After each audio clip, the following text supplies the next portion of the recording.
There's an old saying, history doesn't repeat, it rhymes. We have a story from the Daily Mail. Ohio residents hit by wave of sickness after train carrying toxic chemicals exploded and engulfed surrounding neighborhoods in black smoke.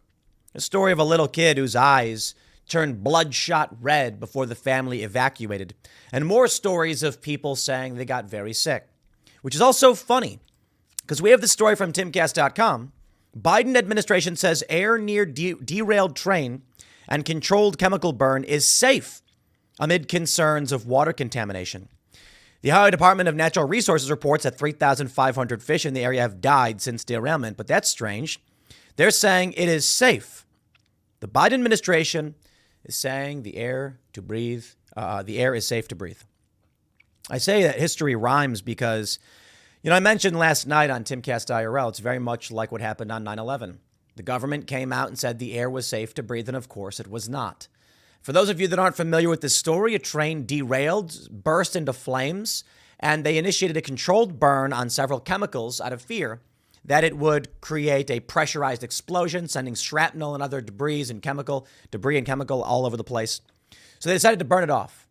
And now there is a massive plume of toxic gases, toxic chemicals, particulates up in the air, killing animals, chicken coops being found dead, fish floating dead in the river, and the government saying the air is safe to breathe. Because history repeats itself, or rhymes. The Daily Mail reports health concerns for Ohio residents are growing after a train carrying toxic chemicals crashed and engulfed surrounding neighborhoods in black smoke. East Palestine resident Melissa Henry told the AP her youngest son's eyes turned red as a tomato and he was coughing a lot before the family evacuated to her parents' house outside the evacuation zone. Another resident in North Lima, roughly 10 miles from the train derailment, had her 6 chickens die days after the chemical fire started. Taylor Holzer, a registered fox keeper who lives outside the evacuation perimeter, told WKBN all of his foxes were ill and one had died. Dead fish were also spotted in the waterways around the scene after the incident. 50 Norfolk Southern Railroad freight train cars carrying toxic vinyl chloride derailed in Columbiana County at around 9 p.m. on Friday, February 3rd. For those that haven't been following the story, let me give you the basics of what we've got right here. And I want to make sure I get this in as early as possible. Several more train derailments have happened. Now, some people are looking at what's going on outside of Houston and South Carolina and saying it's another chemical spill train derailment. I don't know if we know that for sure. Some people are reporting on Twitter that more chemicals have spilled in other parts of the country. Newsweek, of course, is coming out and saying, no, we get a train derailment every month, so don't freak out about it. Maybe. But this could be something very different. This is vinyl chloride, phosgene, ethylene glycol monobutyl ether, ethyl hexyl acrylate, and isobutylene, all leaking. And as they're burning off these chemicals, you're getting, I think, hydrogen chloride and phosgene are the chemicals that are being thrown up into the air. Phosgene, of course, interesting because it was a chemical weapon used in World War I. How about that? Take a look at these pictures, man. I mean, that's creepy as it comes. A controlled release of the cancer-causing chemicals was done by the railroad company on Monday, February 6, to avert a possible explosion. Hundreds of East Palestine residents were evacuated from their homes prior to the release, but have since been told it's safe for them to return. That's right. Totally safe. Air is safe to breathe. Just come on back. Don't worry. Don't mind the dead chickens, the dead fox, and the dead fish. Just come on back.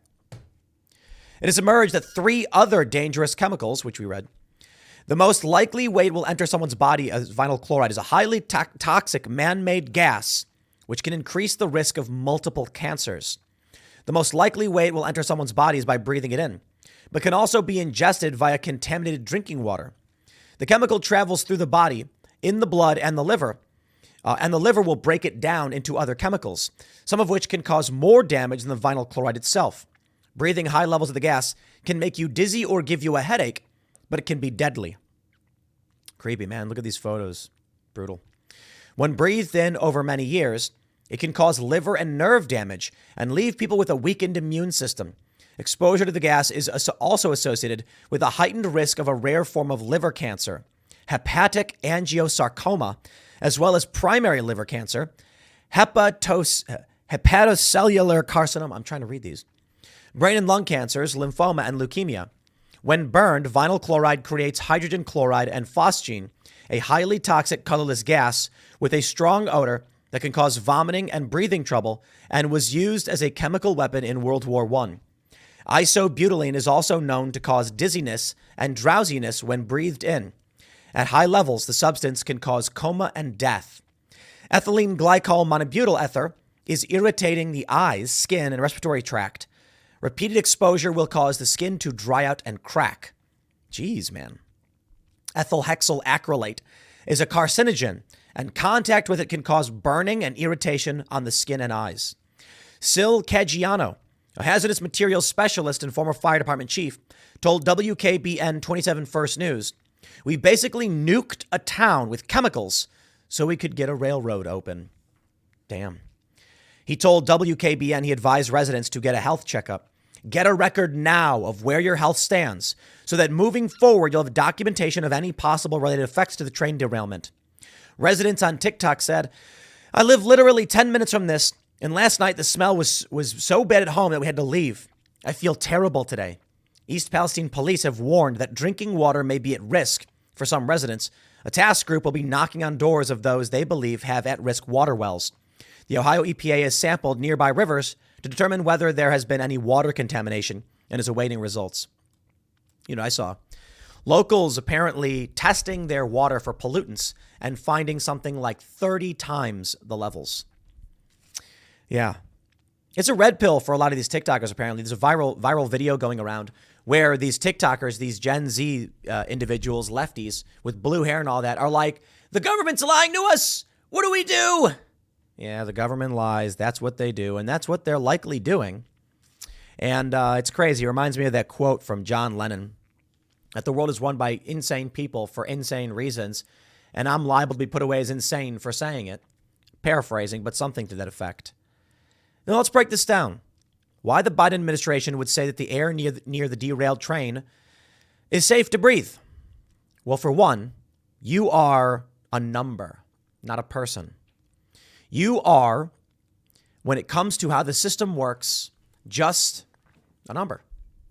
We need X many people to generate Y for the economy so that we can compete on the global scale. That's all that it really comes down to. With a train derailment like this, someone's got to clean it up. We are no longer a culture of individuals who are willing to rush headfirst into the toxic gases to save the world. And you know what? As much as we want to act like we were on 9/11, even then we were losing that culture. There are many people who ran into those buildings on 9/11 only to have them fall on top of them, firefighters. And they didn't know that was going to happen. And I wonder if they did, would they have gone? And I'm not trying to impugn the honor of these individuals. Their sacrifice is tremendous. And for that, we're grateful. But the government lied about the air on after 9/11. I don't want to say on. Because if they said it was toxic and you'd get cancer and you'd die, people probably wouldn't go and try and sift through the rubble and work to solve this problem. And I think that's the reality right now with what's going on in Ohio. If the government comes out and says fish are dying, chickens are dying, foxes are dying, that is quite literally the canary in the coal mine. People would GTFO. But then who's going to clean it up? Who's going to deal with it? Who's going to solve this problem? The unfortunate reality is people probably won't do anything. They would stand back and be like, look, man, I don't know what to tell you. And so the government comes out and says, don't worry, the air is safe to breathe. Children are getting sick. Animals are getting sick. So why would people believe it? From Insider, streams of fish, a coop of chickens, a skulk of foxes are among the animals reported sickened and dying after a catastrophic train derailment led to a chemical burn in Ohio. You know what we do? You go down to the coal mine, you bring a canary, all right? And then if the canary dies, carbon monoxide, because they go first, then you run. If you're lucky, because when you breathe in these chemicals, it damages your brain. And when your brain is damaged, you can't think straight. And if you can't think straight, you can't save yourself. Now, I don't know if these chemicals, obviously, if you go right up to them, you're probably going to die. I imagine the people working on the problem are wearing suits with masks. But can these masks really protect them? And can these suits? You know, I'm not entirely convinced, to be completely honest. I really don't know, but I'm not entirely convinced. I think many of these people are going to get sick and die down the line. Take a look at this. Colin Rugg says, no protests, no Greta, no Biden, no AOC, no Al Gore. Where are the so-called environmentalists for East Palestine? Take a look at this, the explosion and the fire. Wow. This is a crazy video. I want to play it. This is what it looks like. For those that are watching, I'll just describe it. Massive plumes of flaming black smoke. I say flaming because those flames are going up 100 feet or more. Absolutely crazy. And so this is controlled. This was done on purpose. I suppose the alternative would have been worse. If this thing exploded, probably would have taken out many homes, probably would have taken out many, many lives, and been just substantially worse. And now for us, we're here in West Virginia. We are to the east, and the jet stream goes from west to east. So we're looking at the wind patterns, and it looks like we're in the path of this because we're about 2 hours away from Pittsburgh. This is not that much further. Seems possible that we get hit. The question is, are we seeing more of this? Are we seeing more derailments, and is this something else? From KHOU 11, emergency crews respond to deadly train derailment in Splendora area. The East Montgomery County Fire Department reports the driver of a truck involved in the crash with the train died. Now, I'm not so sure this is another chemical spill. And I'm seeing a lot of people claim that it is. I don't think so, but I'm not sure. Because I've seen reporting, there's no flames or explosions, but here's the latest report. Emergency crews responded to a train derailment along the East X Freeway in the Splendora area Monday morning, according to the Montgomery County Sheriff's Office. The East Montgomery County Fire Department reports a man driving an 18-wheeler involved in the crash. The train died. Splendora Police Department said the train was heading south when the big rig crossed the tracks and was hit. The 18-wheeler was dragged half a mile down the tracks. Police said there are no guard arms or lights at the crossing where the crash took place. Hazmat crews are on the scene, but there are no leaks from the cars. They are cleaning up some of the spilled diesel fuel from the truck. So, you know what? Trust them if you want. I'm not gonna. They say you'll want to avoid this trouble. Don't give me that business. You want to avoid this trouble if your commute takes you into the area. Firefighters said the scene is expected to be active for several hours. And this is not the only one. We got more reporting. Officials responding to a train derailment in Enori, this is South Carolina, but there's not much news here. That's it. People were talking about this yesterday, and I saw a lot of tweets from people saying another train carrying vinyl chloride was derailed. Enori, South Carolina, officials are responding to a train derailment on Monday afternoon. It's all we know so far, I guess, at least what we can pull up. And I'm not seeing any reporting or evidence of fire, explosions, or vinyl chloride or anything like that. But again, I'll stress it, man. With what's going on in Ohio, if there were to be a chemical spill, they ain't telling you. That's a sad reality, I suppose. They ain't telling you. Take a look at this. Newsweek says more than a dozen trains have derailed in the U.S. this year. So way more than I thought. I thought they said last year. That's my bad. The explosive train derailment that recently led to the evacuation of an Ohio town was among more than a dozen reported rail wrecks in the U.S. since the year began. And they go to mention on February 3rd, a tanker train derailed in Ohio, so we know about what happened there. The fiery crash was one of more than a dozen train derailments reported in the U.S. this year, only 1.5 months in. Another wreck on January 19th also occurred in Ohio, with several train cars stretching over miles derailing between the towns of Trinway and Adams Mill, according to the Times Recorder. It was considerably less destructive than the one in East Palestine, as the cars were empty, though cleanup efforts were projected to last for a week. Most of the reported crashes this year, 3 in total, occurred in South Carolina, though one has not been fully confirmed by Newsweek. The first took place January 9th in Lake City, with 20 cars derailing after the train struck an empty car left on the tracks. No injuries or deaths were reported. The next one occurred near Loris, January 21st, involving multiple cars carrying rocks and gravel tipping, which tipped over. The third incident reportedly near Enori on Monday remains a developing story with few details available. Again, some are saying that there's a chemical spill coming. 2 other crashes took place in remote parts of California, with at least one reportedly carrying grain. No details emerged about the other train's cargo, though officials did confirm that the derailment did not result in any leaks. A pair of derailments notably occurred in major metro areas. On February 1st, a train fell off the tracks in Detroit, Michigan, leaving several cars hanging over the side of a bridge. The other incident involved a passenger train in Philadelphia, Pennsylvania, which resulted in no deaths or injuries. The remaining derailments that Newsweek could verify took place in Alabama, Alaska, Louisiana, and Texas. The Bureau of Transportation Statistics found that 54,539 trail derailments occurred in the U.S. from 1990 to 2021, an average of 1,704 per year. Okay, way off. I misread that one for sure. Not once per month, but way more than that. More like 100 and some odd per month.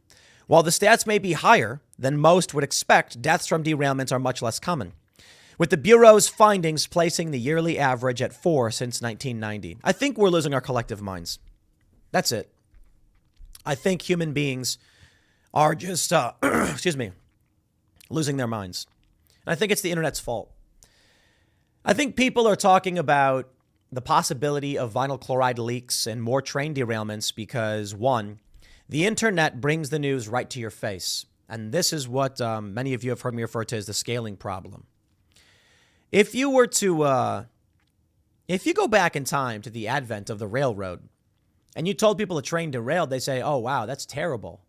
But that's it. A train derailed. A train derailed. Scale up U.S. railways 100-fold and tell people you had dozens, more than a dozen so far this year derail. And it makes sense. I mean, it's actually seemingly less than we saw in the previous years on average.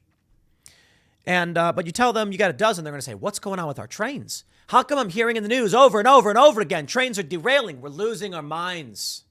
Look, this story in Ohio is bad. But I don't know, man. People seemingly need to be enraged, shocked, or scared.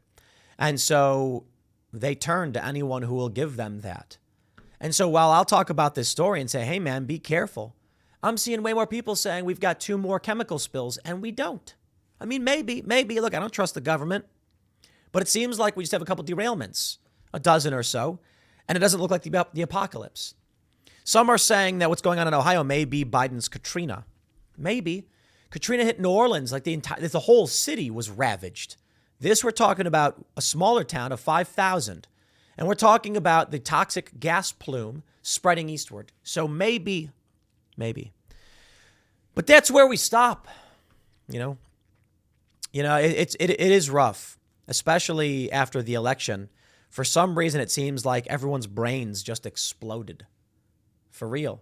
Don't ask me why. I don't know why, but everyone seems to be losing it. I kind of go the other direction with all this. As more and more people try to find controversy and conflict, and that's why I'm another train derailed, more vinyl chloride, and I'm just, where are you getting this? No, I think people are desperate to get clicks, so people are losing their minds. I wonder if this is some big grand experiment on all of our brains. We are but rats in a box being tested upon. Maybe it's just you. I don't know. Maybe it's just me. I don't know. But it seems like as people lose interest after the midterms, which tends to happen, we end up seeing people lose their minds and then try and fire off that conflict in any direction they can. This one's a big story, and that's why I'm talking about it. And Biden can't be trusted. That's why I'm talking about it. I think the Biden administration is lying about the quality of the air, and I told you exactly why. So I got to wonder. They're not telling us what's really going on. They're telling us what they have to tell us what's going on. They'll lie to us to make sure the machine keeps churning along, even if it means you get sacrificed. And I feel that same way about COVID. I feel that same way about basically anything. Any medication they want to use or roll out. I think they're ultimately looking at this like a numbers game. How many people can get sick? How many people can die? What do we have to do? And perhaps it's a difficult reality of humanity. That if we do nothing, you see 1 million deaths because of the toxic spread. So you lie, sacrificing a few thousand to save a few 100,000. What else do you do? How else could a situation like this be handled? Well, I think ultimately it comes down to the breakdown of our culture and what Americans are willing to do. And we don't have a cohesive culture anymore. That's what I was saying earlier in the segment. We don't have people who are willing to run into the flames. When Fukushima faced that disaster, the Fukushima Daiichi power plant, radiation explosion, etc., the elderly lined up and said, "We will sacrifice ourselves for the youth. They need a chance to live. We've lived our lives." So older folks decided to go in and try and deal with the radioactive leakage. Many of them died. I knew an individual. She guided me and Luke Rudkowski into the red zone. She was a bit older, and she said she wasn't worried because she was older, so she's at lower risk. We wore protective suits and masks to try and keep the radioactive particulates out of our bodies.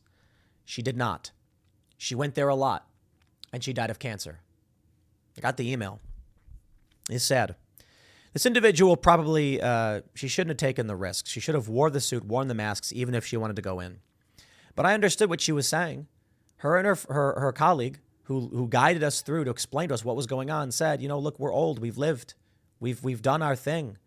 And we're at lower risk anyway. So, we're here to help you. It's kind of crazy to think about. And then she died.